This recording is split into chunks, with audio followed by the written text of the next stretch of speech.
This isn't an academic debate anymore. Climate change-charged weather events are the direct experience of New Zealanders. Here is some data and evidence. Nearly 2 years ago, almost 2 million Aucklanders watched as our city went underwater.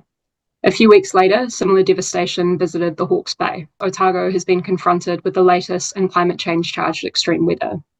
Whether it's Northland, Auckland, the East Coast, the West Coast, Canterbury Plains, top of the South, or the Deep South, whether it's flood or it's drought, all of the politicians here know that the more carbon emissions that our decisions enable, the worse and the more frequent that those life-threatening weather events become.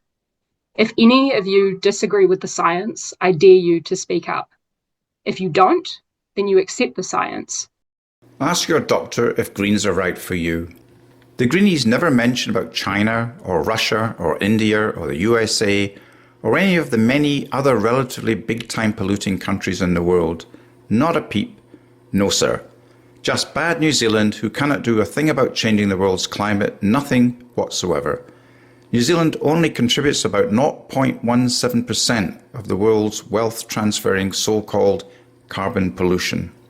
It's quite correct, the effects of global warming cannot be denied, but the Greens never mention that if we went carbon negative tomorrow, the effect on the world would be so small as to be impossible to measure.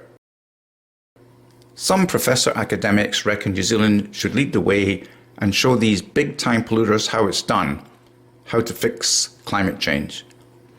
Maybe if we all behave well, the criminals will follow suit perhaps. Such examples have never worked in human history. Governments make laws, yet the jails are getting bigger and fuller.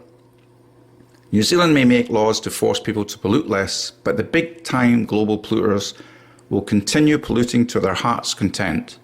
The clouds will still carry on getting bigger and darker, so the Green Party now looks for other ways to scam you. But before any professor academic jumps up and suggests that New Zealand pollution is bad on a per capita basis, forget it. Per capita pollution is a worthless statistic. On such a measure, the Falkland Islands or the odd remote Pacific island would become the worst polluters in the world. Per capita pollution is a meaningless, rubbish comparative statistic. Forget it. The Greenies also know all about these statistics, so that's why their other scams take more and more precedence nowadays.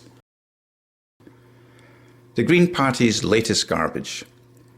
They say in their recently released emissions reduction plan, if the Greens have much greater state control of the economy, they would be able to drive emissions reduction and workers to transition away from fossil fuel dependent industries more quickly and redistribute economic resources, aka a wealth tax, more evenly across society. And, wait for this, their plan would include more state control of the economy, a much higher carbon tax, less farming and oil production, and a job creation program similar to the 1930s.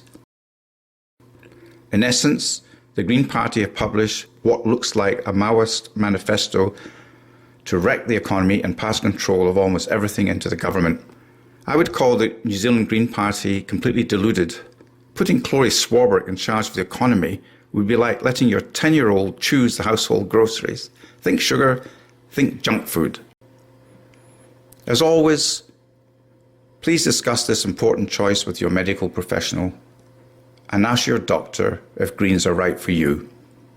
Thank you for listening. WhangāreiTim.